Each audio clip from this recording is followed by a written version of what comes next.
اللہم صلی علی محمد وعلی آلہ وازواجہ واصحابہ اجمعین۔ آج کا ہمارا بیان اس حوالے سے ہوگا کہ اگر مادہ منویہ کپڑوں کے اوپر لگ جائے تو اس کپڑے کو کیسے پاک کیا جائے گا۔ تو دیکھتے ہیں اس بارے روایت میں کیا موجود ہے۔ عن عائشہ رضی اللہ تعالی عنہا قالت کان رسول اللہ صلی اللہ علیہ وسلم یغسل المنی ثم یخرج الی الصلاۃ فی ذلک الثوب وانا انظر الی اثر الغسل فی۔ عبداللہ ام المومنین عائشہ صدیقہ رضی اللہ تعالی عنہ حبیبۃ حبیب رب العالمین، منافقین نے جب ان پر الزام لگایا تو اللہ تبارک و تعالیٰ نے آسمانوں سے 10 آیات ان کی طہارت کے بارے میں، ان کی برات کے بارے میں آسمانوں سے نازل فرمائی۔ جب انہوں نے وفات پائی تو حضرت ابو ہریرہ رضی اللہ تعالیٰ عنہ نے ان کا جنازہ پڑھایا اور مقبرۃ البقیع میں ام المومنین عائشہ صدیقہ رضی اللہ تعالیٰ عنہ کو دفن کیا گیا۔ جب آپ صلی اللہ علیہ وسلم کے ساتھ ان کا نکاح ہوا تھا اس وقت عمر 6 برس تھی، جب رخصتی ہوئی اس وقت عمر 9 برس تھی، جب آپ صلی اللہ علیہ وسلم داغ مفارقت دے کر گئے تو اس وقت ام المومنین عائشہ صدیقہ رضی اللہ تعالیٰ عنہ کی عمر 18 برس تھی، یعنی 9 سال آپ صلی اللہ علیہ وسلم کی عقد میں رہی لیکن اولاد نہیں تھی۔ تو حضرت عائشہ رضی اللہ تعالیٰ عنہ نے اپنے بانجے عبداللہ رضی اللہ تعالیٰ کے نام پر اپنی کنیت عبداللہ رکھی ہوئی تھی۔ 2210 روایات حضرت عائشہ صدیقہ رضی اللہ تعالیٰ عنہ نے آپ صلی اللہ علیہ وسلم سے روایت کی ہیں۔ تو حضرت عائشہ صدیقہ رضی اللہ تعالیٰ عنہ فرماتی ہیں آپ صلی اللہ علیہ وسلم کے کپڑوں پر جب مادہ منویہ لگ جاتا تو آپ صلی اللہ علیہ وسلم اپنے کپڑے سے اس کو دھو دیتے، پھر اس کے بعد آپ صلی اللہ علیہ وسلم اسی کپڑوں میں آپ صلی اللہ علیہ وسلم نماز بھی ادا کر لیتے۔ یعنی یہاں سے کیا پتہ چلا، اگر مادہ منویہ انسان کے کپڑوں پر لگ جائے تو اگر اسے دھو دیا جائے اس کے بعد کپڑا پاک ہو جائے گا۔ انہی کپڑوں کے اندر اگر کوئی نماز ادا کرنا چاہے تو نماز ادا کر سکتا ہے، اگرچہ مادہ منویہ کے جو اثرات ہیں، نشانات ہیں، وہ بھی اس پر نظر آ رہے ہوں۔ یعنی اگر مادہ منویہ کو دھو دیا گیا ہے اور اس کے جو نشانات ہیں کپڑے کے اوپر نظر آ رہے ہیں، ان کپڑوں میں نماز ادا کی جا سکتی ہے، کوئی حرج نہیں ہے۔ اگر اس کپڑے سے مادہ منویہ کو پانی کے ساتھ دھو دیا گیا ہے تو وہ کپڑا طاہر ہو جائے گا، پاک ہو جائے گا، اس کپڑے میں پھر نماز ادا کر سکتے ہیں۔ فرماتی ہیں کہ میں دھونے کے نشانات بھی اس کپڑے پر دیکھ رہی ہوتی۔ اور ایک روایت میں موجود ہے، یہ متفق علیہ روایت ہے اور مسلم شریف کی روایت میں ہے لَقَدْ كُنْتُ أَفْرُكُهُ مِنْ ثَوْبِ رسول اللہ صلی اللہ علیہ وسلم فرقہ۔ فرماتی ہیں کہ میں آپ صلی اللہ علیہ وسلم کے کپڑوں سے منی کو کھرچ دیا کرتی تھی، اور فرماتی آپ صلی اللہ علیہ وسلم اس کے بعد انہی کپڑوں میں نماز ادا کر لیتے۔ اور ایک روایت میں لفظ ہیں لَقَدْ كُنْتُ أَحُكُّهُ يَابِسًا بِظُفْرِي مِنْ ثَوْبِهِ۔ جب وہ مادہ منویہ خشک ہو جاتا تو آپ صلی اللہ علیہ وسلم کے کپڑوں سے میں اسے یعنی کھرچ دیتی اور آپ صلی اللہ علیہ وسلم پھر انہی کپڑوں میں نماز ادا کر لیتے۔ اب یہاں سے فقہاء نے یہ بات بیان کی ہے، منی کے بارے میں بیان کیا ہے، کیا یہ طاہر ہے یا یہ نجس ہے؟ تو بعض فقہاء کہتے ہیں کہ جن روایات میں یہ موجود ہے کہ منی کو کھرچ دینا یہی کافی ہے، اس کے بعد وہ کپڑا پاک ہو جائے گا، اس میں نماز ادا کر سکتے ہیں، وہ کہتے ہیں کہ منی نجس نہیں ہے، یہ طاہر ہے، اسی وجہ سے تو کھرچنے سے ہی کپڑا پاک ہو گیا ہے۔ اگر یعنی منی نجس ہوتی تو پھر اس کو دھونا ضروری ہوتا۔ تو جب ان کو جواب دیا جاتا ہے کہ کتنی ایسی روایات ہیں جن میں دھونے کا بھی ذکر ملتا ہے، تو فقہاء کہتے ہیں کہ یہ جو دھونے کا حکم ہے یہ استحباب پر مبنی ہے، یعنی یہ وجوب کے لیے نہیں ہے۔ یعنی یہ کہ اگر دھو دیا جائے کپڑے کو جس پر مادہ منویہ لگا ہوا ہے تو اچھا ہے، لیکن اگر دھویا نہیں جاتا، اس کو ناخن سے یا کسی اور چیز سے، گھاس وغیرہ سے یا کسی اور کپڑے سے کھرچ دیا جاتا ہے تو وہ کپڑا پاک ہو جائے گا، اس کے بعد انہی کپڑوں میں آپ نماز ادا کرنا چاہیں تو کر سکتے ہیں۔ تو جو لوگ کہتے ہیں کہ منی نجس ہے، جیسے امام ابو حنیفہ رحمہ اللہ تعالیٰ اور امام مالک رحمہ اللہ تعالیٰ، وہ کہتے ہیں یہ جو مادہ منویہ ہے یہ نجس ہے۔ اور جو 2 امام ہیں، امام احمد بن حنبل رحمہ اللہ تعالیٰ اور اس طرح امام محمد بن ادریس امام شافعی رحمہ اللہ تعالیٰ، یہ دونوں امام کہتے ہیں کہ جو منی ہے یہ طاہر ہے۔ یعنی فقہاء کا آپس میں اختلاف پایا جاتا ہے۔ تو بعض لوگ کہتے ہیں کہ اگر منی طاہر ہے، یہ پاک ہے، تو آپ کھاتے کیوں نہیں ہو؟ تو جو بھی چیز پاک ہوتی ہے اسے کھایا نہیں جاتا۔ دوسرے فقہاء یہ جواب دیتے ہیں کہ مٹی جو ہے یہ پاک ہے تو آپ اسے کیوں نہیں کھاتے؟ یعنی جو بھی پاک چیز ہو تو یہ ضروری نہیں ہے کہ اسے کھایا بھی جائے۔ تو جو کہتے ہیں کہ یہ جو منی ہے یہ طاہر ہے، وہ کہتے ہیں جتنی مقدس ہستیاں گزری ہیں وہ بھی اسی مادے سے پیدا ہوئی ہیں، تو کیا اللہ تعالیٰ نے ان مقدس ہستیوں کو ایک نجس چیز سے پیدا کیے؟ ایسا نہیں ہو سکتا۔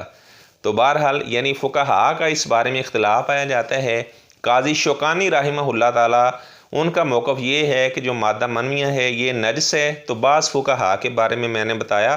وہ کہتے ہیں کہ یہ جو روایت میں دھونے کا حکم ملتا ہے یہ مستحب حکم ہے، اور ظاہری بات ہے روایت میں یہ موجود ہے کہ حضرت عائشہ رضی اللہ تعالیٰ عنہ فرماتی ہیں کہ میں آپ صلی اللہ علیہ وسلم کے کپڑوں سے مادہ منویہ کو کھرچ دیتی اور اس کے بعد آپ صلی اللہ علیہ وسلم انہی کپڑوں میں نماز ادا کر لیتے۔ وہ کہتے ہیں کہ اگر منی نجس ہوتی تو پھر محض کھرچ دینے سے آدمی اسی کپڑے میں نماز ادا نہیں کر سکتا۔ آگے روایت ہے عن ابی سمح رضی اللہ تعالی عنہ قال قال رسول اللہ صلی اللہ علیہ وسلم یغسل من بول الجاریۃ ویرش من بول الغلام اخرجہ ابو داود والنسائی وصححہ الحاکم۔ ابو سم رضی اللہ تعالیٰ عنہ روایت کرتے ہیں آپ صلی اللہ علیہ وسلم نے فرمایا کہ اگر چھوٹی بچی پیشاب کر دے، یعنی جو بچی دودھ پینے والی ہے، اگر اس نے آپ کے کپڑوں کے اوپر پیشاب کر دیا ہے تو پھر کپڑوں کو دھویا جائے گا۔ اور آپ صلی اللہ علیہ وسلم نے فرمایا کہ اگر بچہ پیشاب کر دے، یعنی یہ ان بچوں کے احکامات بیان ہو رہے ہیں جو ابھی دودھ پیتے ہیں، اگر وہ بچے کھانا کھانے والے ہیں تو پھر یعنی اگر بچی پیشاب کر دے یا بچہ پیشاب کر دے تو پھر دھویا ہی جائے گا۔ لیکن جب تک وہ دودھ پیتے ہیں، دودھ بچے کو پلانے کی مدت 2 سال ہے، یعنی 2 سال کی مدت تک اگر بچی نے آپ کے کپڑوں پر پیشاب کر دیا تو پھر ان کپڑوں کو دھویا جائے گا۔ یعنی جب اس کپڑے کو دھو دیا جائے گا اس کے بعد وہ کپڑا طاہر ہو جائے گا، پاک ہو جائے گا، اس کپڑے میں نماز ادا کی جا سکتی ہے۔ اگر چھوٹے بچے نے، جو دودھ پینے والا بچہ ہے، اگر اس نے پیشاب کر دیا ہے تو پھر محض چھینٹے مارنے سے وہ کپڑا پاک ہو جائے گا اور اس میں نماز ادا کی جا سکتی ہے۔ آگے روایت ہے ان اسماء بنت ابی بکر رضی اللہ تعالی عنہما ان النبی صلی اللہ علیہ وسلم قال فی دم الحیض یصیب الثوب تحطه ثم تقرصه بالماء ثم تنزعه ثم تصلی فیہ۔ اسماء بنت ابی بکر رضی اللہ تعالی عنہ بیان کرتی ہیں، یہ عبداللہ بن زبیر رضی اللہ تعالی عنہ کی والدہ ہیں اور عائشہ صدیقہ رضی اللہ تعالی عنہ کی باپ کی جانب سے یہ بہن لگتی ہیں، یعنی یہ حضرت عائشہ کی الاتی بہن ہیں۔ تو یہ مکہ میں مسلمان ہوئی اور مدینہ کی جانب انہوں نے ہجرت کی۔ مکہ کے اندر اپنے بیٹے عبداللہ بن زبیر رضی اللہ تعالیٰ کی شہادت کے بعد انہوں نے وفات پائی، اور ان کی جو عمر ہے تقریباً 100 سال انہوں نے عمر پائی۔ ولم تسقط لہا سن، اور 100 سال کی لمبی عمر میں ان کا ایک دانت بھی نہ گرا، تو اور نہ ہی ان کی عقل کے اندر کوئی فطور وغیرہ آیا۔ تو یہ اللہ تعالیٰ کا خاص احسان ہوتا ہے کہ جو بھی علم کے ساتھ مشغول ہوتے ہیں، قرآن حدیث کا جو علم ہے اس کو پڑھنے پڑھانے والے ہوتے ہیں، وہ 100 سال کی عمر سے بھی اوپر بھی چلے جائیں تو ان کی عقل میں فطور نہیں آتا، ان کی عقل بدستور اسی طرح قائم دائم رہتی ہے۔ اسماء بنت ابی بکر رضی اللہ تعالیٰ عنہ روایت کرتی ہیں آپ صلی اللہ علیہ وسلم نے حیض کے خون کے بارے میں فرمایا کہ اگر حیض کا خون کپڑوں کو لگ جائے تو آپ صلی اللہ علیہ وسلم نے فرمایا جو عورت ہے تہوتو سے کھرچ دے، اس کے بعد پانی کے ساتھ اس کپڑے کو مسل دے، پھر اسے اچھی طرح سے صاف کر لے، پھر اسی کپڑے میں نماز ادا کرنا چاہے تو نماز ادا کر سکتی ہے۔ یعنی پہلے اس کو کھرچ دیا ہے، اس کے بعد یعنی پانی لگا کر اس کو اچھی طرح سے مسل دینا، اس کے بعد کپڑے کو صاف کر لینا، اور اس کے بعد اس میں یعنی نماز ادا کی جا سکتی ہے، وہ کپڑا پاک ہو جائے گا۔ یعنی اس حدیث سے پتہ چلا کہ جو یعنی حیض کا خون ہے یہ نجس ہے، اگر اچھی طرح سے پھر اس کپڑے کو دھو لیا جائے جیسے حیض کا خون لگے تو پھر اسی کپڑے میں نماز ادا کی جا سکتی ہے، کوئی اس میں حرج نہیں ہے۔ یعنی ابھی تک جو ہم نے روایت پڑھی ہیں، پہلی تو یہ کہ منی کے بارے میں دونوں طرح جو فقہاء نے موقع بیان کیے میں نے آپ کے سامنے بیان کیے۔ اس طرح جب چھوٹا بچہ اگر بچی ہے پیشاب کر دے، اگر وہ دودھ پیتی ہے تو پھر اس کپڑے کو دھویا جائے گا، اس کا پیشاب نجس ہے۔ اگر چھوٹا بچہ یعنی جو مذکر ہے اگر وہ پیشاب کر دے اور وہ بچہ بھی ابھی دودھ پینے والا ہے تو پھر چھینٹے مار دینے سے وہ کپڑا پاک ہو جائے گا، اسے دھونے کی ضرورت نہیں ہے۔ اور ابھی جو روایت پڑھی اس سے پتہ چلا جو حیض کا خون ہے یہ بھی نجس ہے، کپڑے کو لگ جائے تو وہ کپڑا نجس ہو جائے گا، اگر اسے پانی سے دھو دیا جائے، صاف کر دیا جائے تو کپڑا پاک ہو جائے گا، اس کے بعد اس کپڑے میں نماز ادا کی جا سکتی ہے۔ عن ابی ہریرہ رضی اللہ تعالیٰ عنہ قال قالت خولہ یا رسول اللہ صلی اللہ علیہ وسلم فإن لم يذهب الدم۔ ابو ہریرہ رضی اللہ تعالیٰ عنہ بیان کرتے ہیں کہ آپ صلی اللہ علیہ وسلم سے خولہ صحابیہ نے یہ بات کہی۔ یہ خولہ بنت ثعلبہ وہی صحابیہ ہے جس کے بارے میں سورہ مجادلہ کی پہلی آیات نازل ہوئی۔ قد سمع اللہ قول التی تجادلک فی زوجہا وتشتکی الی اللہ۔ تو حضرت عائشہ رضی اللہ تعالیٰ عنہ فرماتی ہیں یہ خولہ آپ صلی اللہ علیہ وسلم کے کانوں میں ایسا ایسا بات کر رہی تھی، کہتی ہیں کہ اللہ کی قسم مجھے کچھ سمجھ نہیں آ رہی تھی خولہ آپ صلی اللہ علیہ وسلم کے کانوں میں کیا بات کر رہی ہیں۔ تو فرماتی ہیں جو آسمانوں پر سننے والا علیم و خبیر ہے، سننے والا ہے، اس نے حضرت خولہ رضی اللہ تعالیٰ عنہ کی تمام باتوں کو سن لیا۔ ایک دفعہ حضرت عمر رضی اللہ تعالیٰ عنہ جا رہے تھے تو راستے میں ایک بوڑھی عورت نے انہیں روک لیا، تو حضرت عمر رضی اللہ تعالیٰ عنہ کتنے گھنٹے اپنا سر جھکا کر اس کی باتیں سنتے رہے۔